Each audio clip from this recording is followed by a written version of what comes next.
Hey there, money smart friends.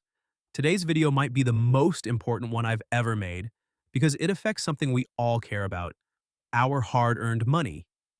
Imagine waking up tomorrow to find out that the superhero protecting your wallet from unfair bank fees, sneaky credit card charges, and confusing mortgage terms has been told to stop working. Well, that's exactly what's happening with the Consumer Financial Protection Bureau, or CFPB, and I'm going to break down why this matters to every single one of us. Before we dive deep into this crucial topic, if you want to stay ahead of the financial news that actually impacts your daily life, smash that subscribe button and ring the bell. Every week, I transform complex Wall Street jargon into simple explanations that help you make smarter money decisions. Let's roll back to 2008 for a moment.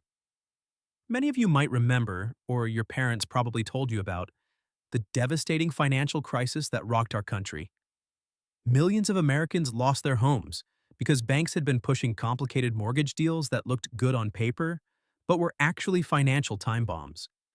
It was like selling someone a car with faulty brakes, but hiding that information in the fine print. This crisis taught us a hard lesson.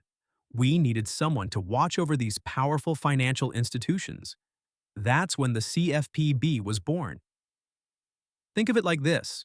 If banks and lenders are like restaurants, the CFPB is our financial health inspector.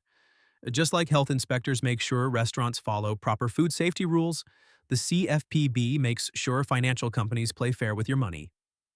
Now, here's where things get concerning. A high-ranking official named Russell Vought has essentially told our financial health inspector to take an indefinite vacation. He sent an email ordering the CFPB to stop almost everything they're doing. And when I say everything, I mean some really important work that protects your money every single day. Let me show you exactly what the CFPB has been doing for you and what we might lose if it stops working. First, those annoying overdraft fees. You know, when your account is low and you accidentally buy a $4 coffee, but the bank charges you $35 for going over? The CFPB was working to cap these fees. They found that some banks were making billions, yes, billions with a B, from these charges, often hitting people who were already struggling financially. Second, they've been fighting what they call junk fees. These are those mysterious charges that show up on your credit card bill or loan statement. Maybe you've seen them. Processing fees, administrative fees, or my personal favorite, convenience fees. The CFPB was working to make these fees either disappear or at least be clearly explained up front. Third, and this is huge in our digital age, they were creating rules to protect your personal information from data brokers. These are companies that collect and sell your financial history, spending habits, and even your social security number. The CFPB wanted to give you more control over who can access and sell your personal information. Let me give you a real example of why this matters. Say you're buying your first home. Without the CFPB watching, lenders might go back to hiding important details about your mortgage in pages of fine print. They could sneak in terms that cause your payments to suddenly jump after a few years, just like what happened before the 2008 crisis. Or imagine you're fresh out of college getting your first credit card. Without proper oversight, credit card companies might return to their old tactics of offering seemingly great deals, but burying outrageous fees and interest rates in the terms and conditions.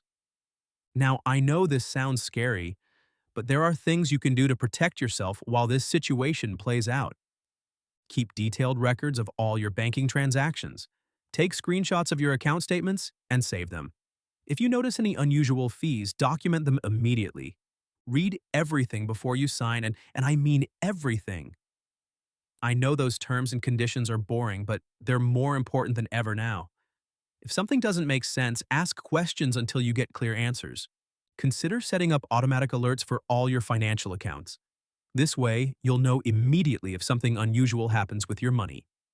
Most importantly, stay informed. Follow reliable financial news sources and this channel to keep up with what's happening with the CFPB and your financial protections. The good news is that this isn't necessarily permanent. There will be legal challenges and political debates about whether the CFPB can really be shut down this way. But until this gets sorted out, you need to be extra vigilant with your money. If this video helped you understand what's happening with your financial protection, please give it a thumbs up and share it with your friends and family. Everyone needs to know about this. Drop a comment below with your thoughts or questions about the CFPB situation. I read every comment and try to respond to as many as I can. Remember, knowledge is your best defense when it comes to protecting your money. Stay tuned for next week's video, where we'll keep breaking down the latest Wall Street news that affects your everyday life.